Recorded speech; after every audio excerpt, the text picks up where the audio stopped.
আসসালামু আলাইকুম। আমি এই মুহূর্তে অবস্থান করতেছি প্রেস ক্লাবের সামনে। আপনারা দেখছেন এখানে সংখ্যালঘু ও হিন্দু সম্প্রদায়ের লোকজন মানববন্ধন করেছেন।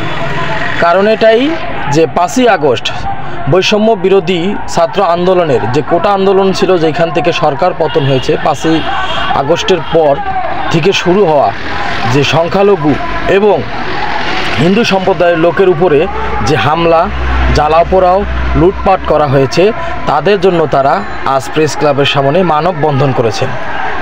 তাদের জীবনের নিরাপত্তার জন্য তারা মানববন্ধন করেছেন। এই বাংলাদেশে হিন্দু, মুসলিম, বৌদ্ধ, খ্রিস্টান সবাই আমরা ভাই ভাই। আমাদের মুসলমানে আমাদের ধর্মের লেখা নাই যে হিন্দুদের উপরে অত্যাচার করো, সংখ্যানিগোষ্ঠীদের উপরে অত্যাচার করো, এটা কোথাও লেখা নেই।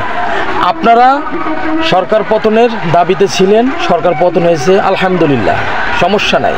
কিন্তু আপনারা এখন কোথায়? আপনারা দেখেন না ভিডিও যে সংখ্যালঘুদের উপরে, হিন্দু সম্প্রদায়ের উপরে হামলা হয়েছে, লুটপাট হচ্ছে। আপনারা কেন তাদের পাশে দাঁড়াচ্ছেন না? কেন তাদেরকে দূরে সরে দিচ্ছেন? আপনারা কি চাচ্ছেন তারা বাংলাদেশ থেকে চলে যাক, ইন্ডিয়াতে চলে যাক? এমন যদি কিছু চান তাহলে আপনারা ব্রিফিংয়ে বলে দেন।